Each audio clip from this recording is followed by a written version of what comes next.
नमस्कार भक्तों। जय श्री कृष्ण। राधे राधे। जय प्रेमानंद महाराज के दोस्तों। जो भी औरत पितृपक्ष में तुलसी में जल चढ़ाती है वह कांड खोलकर सुन लेना, वरना तुम्हारी एक गलती की वजह से तुम्हारा पति रोड पर आ जाएगा और परिवार पर मुसीबतों का पहाड़ टूट जाएगा। आज की इस खास वीडियो में हम एक ऐसे विषय पर बात करने जा रहे हैं जिसे सुनकर आपके रोंगटे खड़े हो जाएंगे, क्योंकि पितृपक्ष यानी श्राद्ध के समय में हर इंसान अपने पितरों की आत्मा की शांति के लिए कुछ ना कुछ जरूर करता है। कोई दान करता है, कोई तर्पण करता है, कोई तरह तरह के उपाय करता है। लेकिन क्या आपने कभी सोचा है कि जब पितृपक्ष के 16 दिन चल रहे होते हैं तो हमें तुलसी के पौधे में जल देने के क्या परिणाम मिल सकते हैं? ये हमारे लिए सकारात्मक हो सकता है या फिर नकारात्मक, क्योंकि हर भारतीय घर में तुलसी का पौधा पाया जाता है और रोजाना हर भारतीय महिला तुलसी के पौधे में जल देती है।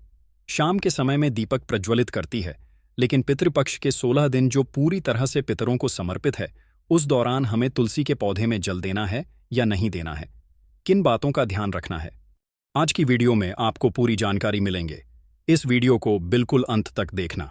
तो चलिए दोस्तों, वीडियो को शुरू करते हैं, लेकिन उससे पहले आपके फायदे के लिए एक महत्वपूर्ण जानकारी।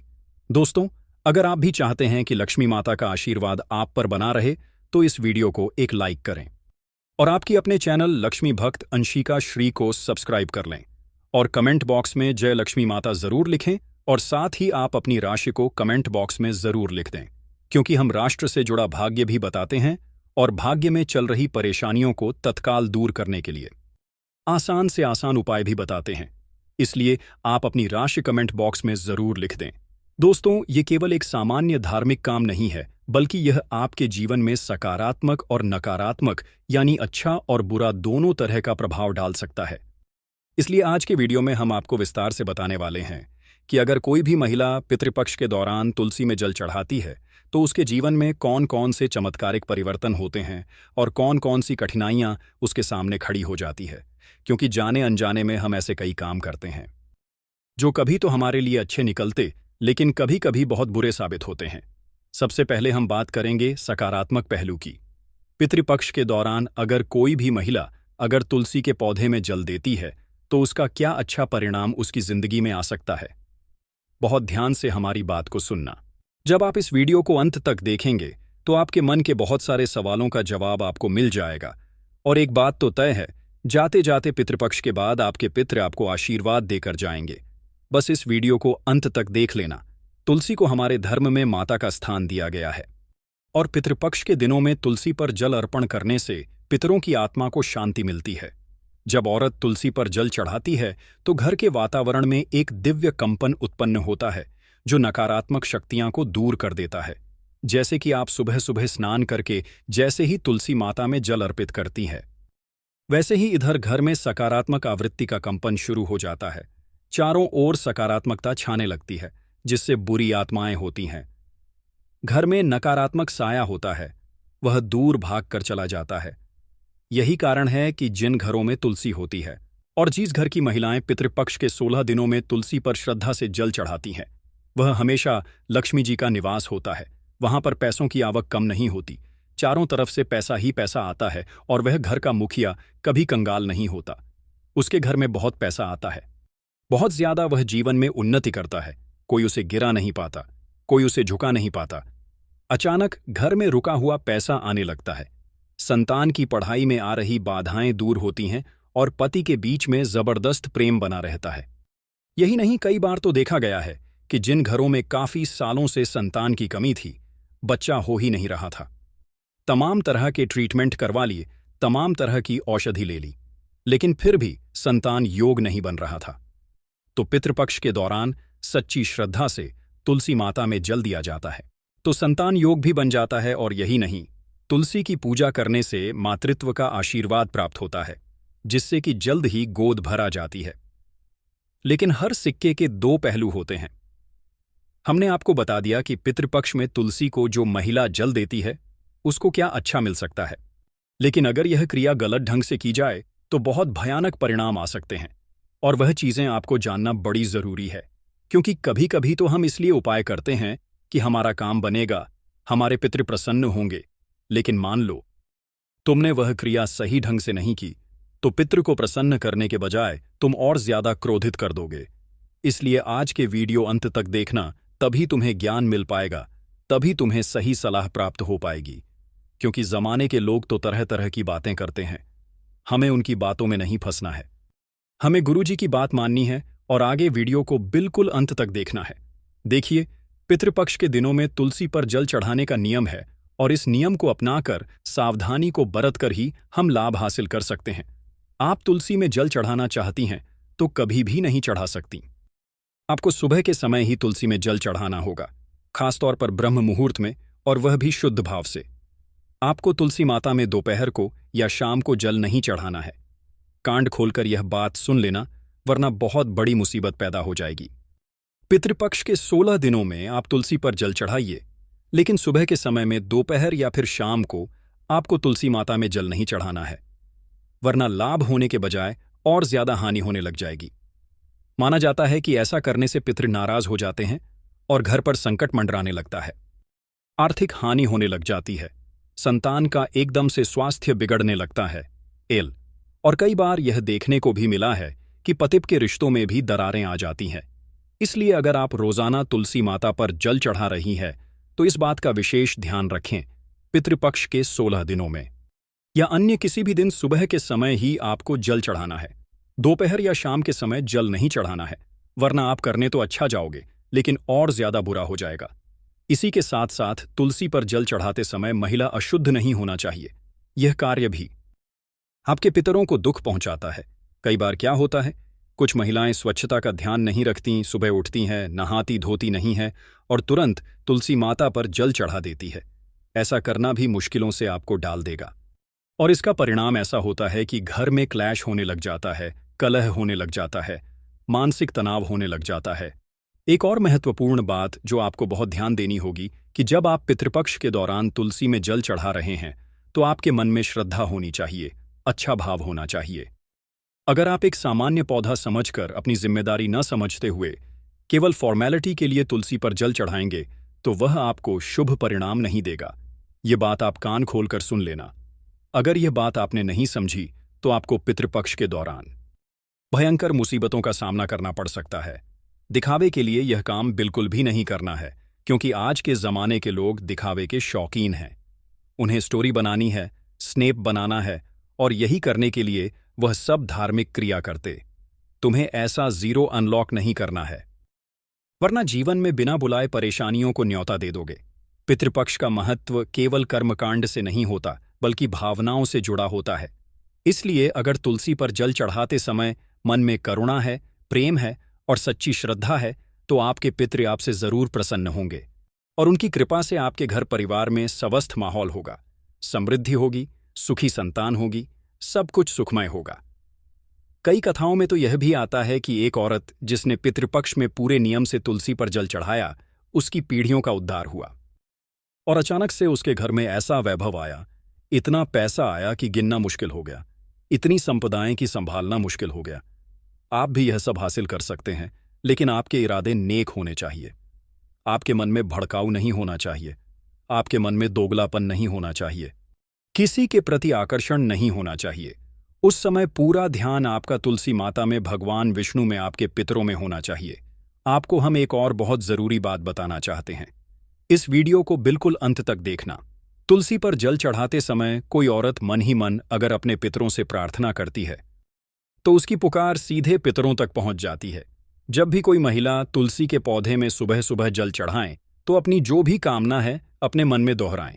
आपकी वह मनोकामना आपके पितरों तक पहुंचेगी और वह जल्द ही उसे पूरा कर देंगे। उनका आशीर्वाद आपके जीवन को बदल देगा। लेकिन अगर कोई औरत जल चढ़ाने के बाद तुरंत गंदे गंदे शब्द बोलती है, किसी की बुराई करती है, दूसरों को अपमानित करती है, घर में क्लेश मचाती है, तो यह भी तुलसी का अपमान होता है, क्योंकि आप एक समय पर तो धार्मिक कार्य कर रहे हैं और वह हुआ और आप लोगों का अपमान करने लग गए, लोगों की बुराई करने लग गए, बेईमानी करने लग गए, तो ऐसे अपमान से आपके पितर भी नाराज हो जाते हैं। ये बात ध्यान रख लेना। तुलसी माता सिर्फ एक पौधा नहीं है, बल्कि देवी लक्ष्मी और भगवान विष्णु का प्रतीक है। इसलिए पितृपक्ष में औरतों को तुलसी पर जल चढ़ाते समय विशेष सावधानी रखनी चाहिए। 2-3 सावधानियां गुरुजी तुम्हें बताएं। तरह से ये सावधानियां अगर तुमने नहीं ही सुनी तो तुम बहुत बड़ी मुसीबत में फंस सकते हो। तुम्हारी एक गलती तुम्हारे ऊपर भयंकर पितृदोष लगा सकती है, इसलिए वीडियो को बिल्कुल अंत तक देखते रहना। अगर आपको गलती से शाम के समय या फिर दीपक जलाते समय तुलसी के ऊपर जल अर्पण हो गया है तो समझ लेना कुछ मुसीबत जीवन में आ सकती है, इसलिए तुम्हें बहुत सावधानी से काम लेना है। इस विषय की गहराई को समझना बहुत जरूरी है, क्योंकि यह केवल एक धार्मिक रिवाज नहीं है बल्कि जीवन की दिशा तय करने वाला महत्वपूर्ण फैसला है। क्योंकि आज के दौर में विज्ञान भी मानता है कि तुलसी के पास ऊर्जा होती है और यह ऊर्जा जल के माध्यम से सक्रिय होती है। जब कोई औरत पितृपक्ष में तुलसी पर जल चढ़ाती है तो वह अपने घर के वातावरण को ऊर्जावान बनाती है, सकारात्मक कंपनी से भर देती है। लेकिन वहीं अगर यह जल बिना किसी नियम के चढ़ाया जाए, अपवित्र हाथों से चढ़ाया जाए, तो डाला हुआ यह जल ऊर्जा के असर को उल्टा कर देता है। ये हम आपको वैज्ञानिक कारण बता रहे हैं, और यह वैज्ञानिक कारण उन लोगों के लिए है जो इस बात को गहराई से समझना चाहते हैं। अब जरा आप खुद विचार करके सोचिए, यह विषय कितना गहरा है। कि आप कितनी बारीकी से हमारे आश्रय मुनियों ने हर नियम को बनाया है। पितृपक्ष में तुलसी की पूजा करना बहुत सकारात्मक परिणाम देता है। धन आगमन का सूचक होता है, परिवार में शांति, रोगों से मुक्ति, पितरों की आत्मा को शांति, संतान की उन्नति। वहीं कई प्रकार के नकारात्मक परिणाम, जैसे कि घर में क्लैश हो रहा है, आर्थिक संकट है, रिश्तों में दरार है, संतान को कष्ट हो रहा है, ये सारी मुश्किलें दूर हो जाती हैं। लेकिन इतना ध्यान रखना, नियम कायदों का पालन करना होगा। तुलसी के पौधे में बेंटाइम जल नहीं चढ़ाना है कि जब आपको मौका मिला, जब आप फ्री हो गए, दिन में चढ़ा दिया, शाम को चढ़ा दिया। ये चीजें बड़ी मुश्किल में आपको डाल सकती हैं। आप बस इतना ध्यान रखना कि आपको अगर अपने घर को स्वर्ग बनाना है तो यह नियम अपनाना है। अगर यह नियम टूट गए तो नर्क का द्वार भी खुल जाएगा। इसलिए सावधान रहना और जागरूक रहना अपने पितरों का आशीर्वाद लेने का यही सही मार्ग है। पितृपक्ष के 16 दिन, जब हमारे पितृ लोक छोड़कर हमारे घर में आते हैं, और इन 16 दिनों में हमारे पास वह मौका होता है कि हम उनके निमित्त कुछ करके उनकी आत्मा को शांति प्रदान कर सके, उनकी अधूरी इच्छाओं को पूरा कर सके। और जब वह आपके घर आते हैं तो आपसे अभिलाषा रखते हैं कि आप उनके लिए कुछ करेंगे, आप उनके निमित्त दान करेंगे, आप उनके निमित्त तुलसी में जल चढ़ाएंगे, आप उनके निमित्त ब्राह्मण भोज कराएंगे। लेकिन जब आप यह सब काम दिल से नहीं करते या फिर करना भूल जाते हैं तो उन्हें बड़ा बुरा लगता है। 16 दिन वह आपके घर में तो रहते हैं, लेकिन काफी दुखी मन से, और 16 दिन बाद जब वह जाते हैं तो आपको आशीर्वाद देने के बजाय क्रोध देकर जाते हैं, और जाते जाते भी उनके चेहरे पर संतुष्टि का भाव नहीं होता। इसलिए आपको एक बात ध्यान से समझ लेनी है कि पितृपक्ष के इन 16 दिनों में आपको अपने पितरों को नाराज नहीं करना है, आपको उनके निमित्त सब कुछ करना है।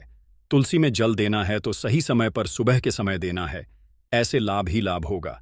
ब्राह्मण भोज भी करवाना है, गौमाता को चारा भी खिलाना है, और गरीबों की मदद भी करनी है, क्योंकि साल में 365 दिन होते हैं। हम जितना दान पुण्य करते हैं वह हमारे हिस्से में आता है। लेकिन साल के यह जो 16 दिन है, जिन्हें हम पितृपक्ष के दिन कहते हैं, श्राद्ध के दिन कहते हैं, यह बहुत खास होते हैं। इसमें जो भी हम दान करते हैं वह हमारे पितरों को जाता है, उन्हें तृप्ति मिलती है। तो जरा आप सोचिए, कोई आपके माता पिता है, वह खुश होंगे तो आपको कितना अच्छा लगेगा। उसी प्रकार से आपके पितृ आपके माता पिता ही तो हैं, जो आपके पूर्वज हैं। आप अपने दादाजी को जानते हैं, पर दादाजी को जानते हैं, लेकिन उससे पहले आपकी कितनी पीढ़ियां रही होगी आप उन्हें नहीं जानते। लेकिन हमें मौका मिला है उनका उद्धार करने का, हमें मौका मिला है उनको मुक्त कराने का, या उनके पास जाने की बात है अधूरेपन को दूर करने का, उनकी अधूरी इच्छाओं को पूरा करने का। तो ये पितृपक्ष का समय आपकी किस्मत बदल सकता है। आप इस बात का ध्यान रखना कि तुलसी के पौधे में अगर जल चढ़ा रही है तो आपकी शुद्ध भाव होनी चाहिए, आप सही समय होना चाहिए, और नियम पवित्र होने चाहिए। अस्वच्छता, गंधापन या फिर टाइम के साथ छेड़खानी नहीं चलेगी।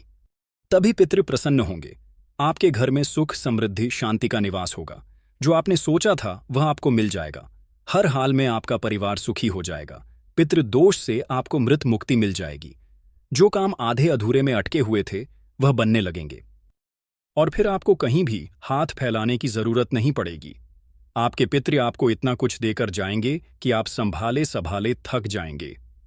पितृपक्ष का समय बहुत ही विशेष और पावन माना जाता है। इस दौरान हमारे पूर्वज धरती पर आते हैं और अपने वंशजों से तर्पण, पिंडदान और श्राद्ध के रूप में सम्मान प्राप्त करते हैं।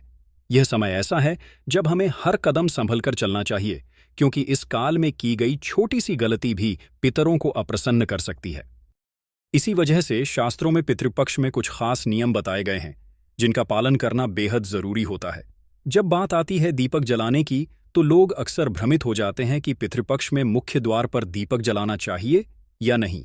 दरअसल मुख्य द्वार पर दीपक जलाने की परंपरा दीपावली और अन्य शुभ अवसरों पर होती है, जहां हम देवी देवताओं का स्वागत करते हैं और घर में लक्ष्मी गणेश को आमंत्रित करते हैं। लेकिन पितृपक्ष के समय यह परंपरा नहीं निभाई जाती, क्योंकि यह समय देवताओं की पूजा अर्चना का नहीं, बल्कि पितरों के तर्पण और श्राद्ध का होता है। इस दौरान मुख्य द्वार पर दीपक जलाने से मान्यता है कि यह वातावरण को देवताओं की पूजा जैसा बना देता है, जबकि इस समय का उद्देश्य केवल पितरों का आह्वान करना होता है। इसलिए पितृपक्ष में मुख्य द्वार पर दीपक जलाना उचित नहीं माना गया है। हाँ, श्राद्ध कर्म करते समय, तर्पण करते समय पितरों के नाम पर दक्षिण दिशा में या पीपल के नीचे दीपक जलाना शुभ माना जाता है, क्योंकि दीपक से वातावरण पवित्र होता है और पितरों तक प्रकाश का मार्ग पहुंचता है। धार्मिक ग्रंथों में पितृपक्ष के दौरान बहुत सारी सावधानियों का भी उल्लेख किया गया है। इस समय किसी भी प्रकार के शुभ कार्य जैसे विवाह, सगाई, गृह प्रवेश, मुंडन संस्कार, नए घर का निर्माण आरंभ करना या नए कपड़े खरीदकर पहनना वर्जित होता है। ऐसा इसलिए क्योंकि यह समय उत्सव का नहीं बल्कि स्मरण का होता है। यह काल हमें हमारे पूर्वजों की याद दिलाने और उनके प्रति कृतज्ञता जताने का अवसर देता है। यदि इस समय कोई नया कार्य आरंभ किया जाए तो मान्यता है कि उसका फल शुभ नहीं होता, क्योंकि पितरों की आत्मा उस कार्य में भागीदारी नहीं देती। इसी प्रकार घर में बहुत अधिक शोर शराबा करना, संगीत बजाना, नाच गाना करना या किसी भी तरह की भव्य पार्टी रखना भी पितृपक्ष में अशुभ माना जाता है। इस समय का उद्देश्य भोग विलास नहीं बल्कि त्याग और श्रद्धा है। कई लोग भूलवश इस समय बड़ी बड़ी खुशियों का आयोजन कर बैठते हैं और बाद में उन्हें बाधाओं का सामना करना पड़ता है। शास्त्र कहते हैं कि पितृपक्ष में जितनी श्रद्धा और शांति से आप पितरों की सेवा करेंगे, उतनी ही जल्दी आपके जीवन की रुकावटें दूर होंगी। भोजन के विषय में भी पितृपक्ष में कुछ नियम है। इस दौरान पवित्रता का विशेष ध्यान रखना चाहिए। भोजन सात्विक होना चाहिए और प्याज, लहसुन जैसी तामसिक चीजों का परहेज करना चाहिए। इस समय मांस मदिरा का सेवन करना तो सीधा पितरों का अपमान माना गया है। श्राद्ध के दिनों में स्वयं भी संयमित रहना चाहिए और घर में भी शांति का वातावरण बनाए रखना चाहिए। पितृपक्ष के दौरान एक और बड़ी भूल जो लोग करते हैं वह है दक्षिणमुखी सोना या सिरहाने की तरफ पैर करके लेटना। ऐसा करने से पितरों की आत्मा असंतुष्ट हो सकती है, क्योंकि इस दिशा का संबंध सीधे पितरों से है और इसे अनादर के रूप में देखा जाता है।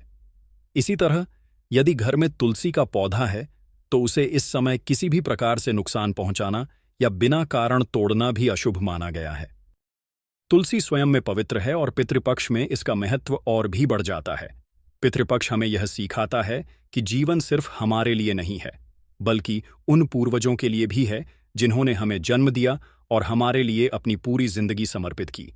इसलिए यह समय हमें अपनी आदतों और आचरण में विशेष सावधानी बरतने की प्रेरणा देता है। मुख्य द्वार पर दीपक जलाने का कार्य भले ही शुभ अवसरों पर किया जाए, परंतु पितृपक्ष में दीपक वहीं जलाना चाहिए जहां पितरों के लिए श्राद्ध और तर्पण की क्रिया की जा रही हो। इस तरह यदि हम इन नियमों का पालन करेंगे तो न केवल हमारे पितर प्रसन्न होंगे, बल्कि उनके आशीर्वाद से हमारे घर में सुख, समृद्धि, शांति और संतोष का वातावरण भी बना रहेगा। पितृपक्ष का यह समय हर इंसान को यह याद दिलाता है कि जीवन की असली शक्ति हमारे पूर्वज ही हैं और उनके आशीर्वाद के बिना हम कुछ भी नहीं। दोस्तों, यह तमाम जानकारी जन रुचि को ध्यान में रखकर दी जा रही है। ज्योतिष और धर्म के उपाय को अपनी आस्था और विश्वास पर आजमाएं। हमारी वीडियो का उद्देश्य सिर्फ आपको बेहतर सलाह देना है। इस संदर्भ में हम किसी भी प्रकार का कोई दावा नहीं करते हैं। तो दोस्तों, आज की हमारी वीडियो आपको कैसी लगी हमें कमेंट करके बताएं। अगर आपको हमारी वीडियो अच्छी लगी तो कमेंट बॉक्स में जय मां लक्ष्मी जरूर लिखें और आपके अपने चैनल लक्ष्मी भक्त अंशिका श्री को सब्सक्राइब करना न भूलें। दोस्तों, मिलते हैं अगली वीडियो में एक नई जानकारी के साथ। तब तक के लिए जय श्री राम दोस्तों।